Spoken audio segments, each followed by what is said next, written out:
Hello everyone, आइए आज हम पढ़ते हैं बीएनएस की कुछ इम्पोर्टेंट धाराओं के बारे में। धारा 69 हमें कहती है कि शादी का झूठा वादा करके कोई आपके के साथ फिजिकल रिलेशनशिप बनाता है तो ये एक अपराध है, उसको 69 के तहत दंड दिया जाएगा, चाहे वो मेल हो चाहे फीमेल हो। ये धारा जो है नई ऐड की गई है। धारा 112 में कहा गया कि छोटे मोटे संगीन अपराधों जैसे चोरी, छीना झपटी, ब्लैक में टिकट के लिए दंड का प्रावधान दिया गया है। अब हम शुरू करते हैं धारा 1। धारा 1 में संक्षिप्त, शीर्ष, विस्तार और प्रारंभ का वर्णन किया गया है। धारा 2 में परिभाषाएं हैं, मतलब दंड क्या होगा, कोई भी जो इम्पोर्टेंट वर्ड होते हैं ना इसकी डिक्शनरी के, उनके बारे में बताया गया है, जैसे कि दंड, कोई भी अपराध, इन सब के बारे में बताया गया, इन सब की परिभाषाएं दी गई है। धारा 3 में है सामान्य स्पष्टीकरण और अभिव्यक्ति। धारा 4 में है दंड। 5 में है मौत या आजीवन कारावास की सजा को कम करना। धारा 6 है सजा की शर्तों का अंश। धारा 7 है सजा पूरी तरह या आंशिक रूप से कठोर या सरल होगी, यानी कि सजा के दौरान उनको शारीरिक रूप से किस प्रकार का कठोर दंड दिया जाएगा या उनके लिए सरलता से वो आराम से रह सकते हैं, मतलब उनके कोई भी फिजिकल या फिर मेंटल टॉर्चर नहीं किया जाएगा। धारा 8 है जुर्माने की राशि। जुर्माने का भुगतान में चूक की स्थिति में दायित्व, यानी कि टाइम पे जुर्माना नहीं दिया हो तो उसके लिए प्रावधान है। धारा 9 कई अपराधों से बने अपराध की सजा की सीमा।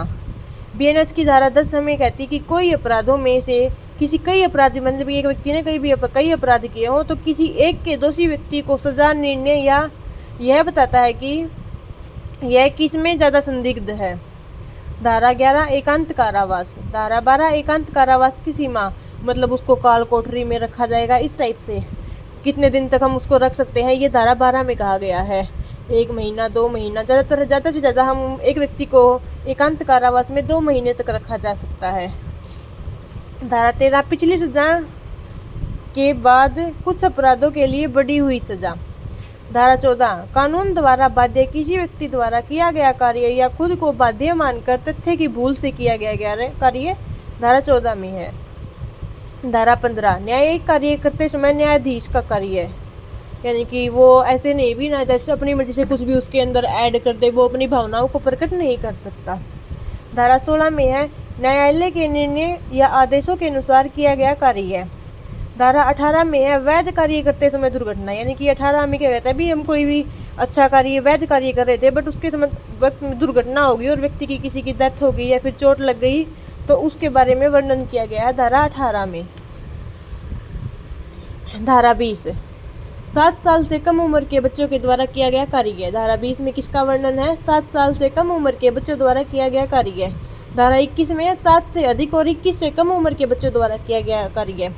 धारा 22 में है मानसिक बीमारी से पीड़ित व्यक्ति, यानी कि कोई भी मेंटल है, पागलपन का शिकार है तो उस व्यक्ति द्वारा कोई भी किया गया कार्य है उसका वर्णन धारा 22 में किया गया है।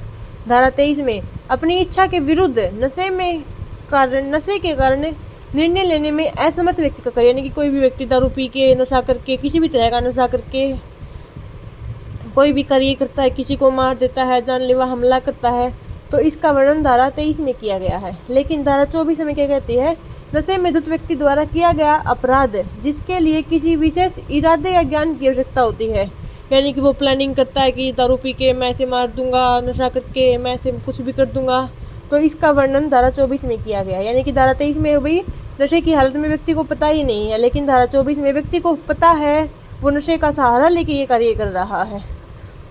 धारा 28 क्या है, डर या गलतफहमी के तहत दी गई सहमति, यानी कि कोई किसी को डरा दे, वो गलत पेशी, मतलब गलत वो दे दे, अपना बयान दे दे, कुछ भी गलत डर की वजह से उसके ऊपर दबाव बनाया जाए या गलतफहमी की वजह से, यानी कि कई बार फिल्मों में भी होता है ना कि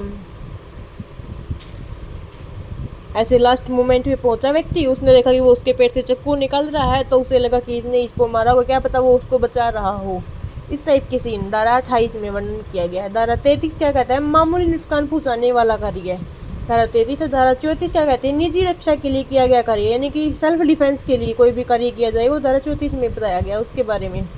धारा 35 में कहती है कि शरीर और संपत्ति की निजी सुरक्षा का अधिकार।